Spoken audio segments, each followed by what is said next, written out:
Okay, we've let our product sit for 10 minutes now, Ben. Now we're ready to give this another final mix and do some rolling, right? Yeah, absolutely. Yep. So we're going to mix the product after it's been sitting for its 10 minutes.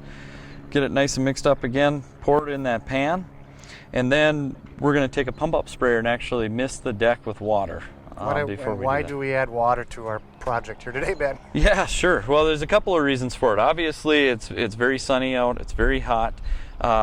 What the water will do is help slow down the process of the drying process or curing process to allow that product to really bond and soak deep into the wood. All right, so we're giving the wood just a slight mist here with this sprayer here. Like you could use a garden hose with a light mist or anything like that. Absolutely. You don't want to go too heavy, I'm assuming, correct? Right. You don't want pools of water. You just want to have the wood wet. One other caveat to this product is that you can actually use it to fill some small imperfections. Ben, maybe you can help us out with that. Sure. So after the first coat goes down, Mike, you wait 6 hours.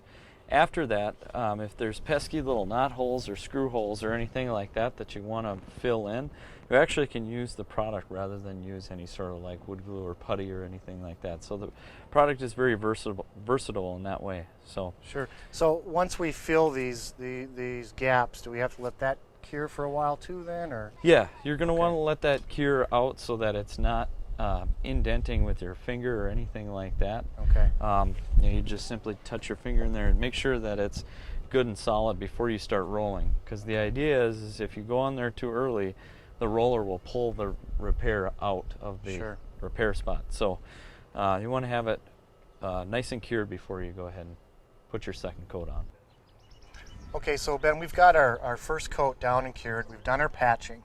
Mm-hmm. Is there anything else we want to maybe consider doing prior to our second coat? Sure. Well, it'd be at this time, or at this stage, is where I would take a paintbrush and I would cut in between the boards. Okay. Now that's something optional. You don't have to do that. Okay. But if you want to and ensure that you've got a uniform color without any gaps, sure.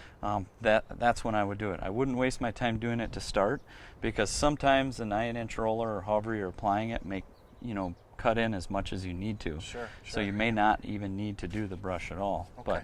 But it is so strictly optional. It's basically a cosmetic thing more than anything, right? Correct. Okay. Yep. All right, super. Well, let's get to that second coat then. Sounds good.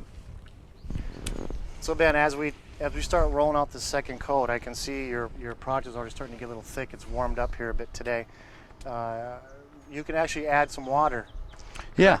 I wouldn't add more than a couple ounces at a time. Okay. But if the product seems to be thick and you're not really hitting the spread rate, 2 ounces of water, spin up the product. Okay, we finished our second coat of our RockSolid solid color stain. One thing that we wanted to talk about as well is that the uprights, Ben. Typically you want to do those prior, correct? Yeah, so when you're doing your application, first off, I would personally like to coat the verticals first. Yep. And get those out of the way. They may take a little bit longer. You're coating 4 sides of spindles and things like that. Some of the frequently asked questions that we get with verticals is, how do we measure verticals?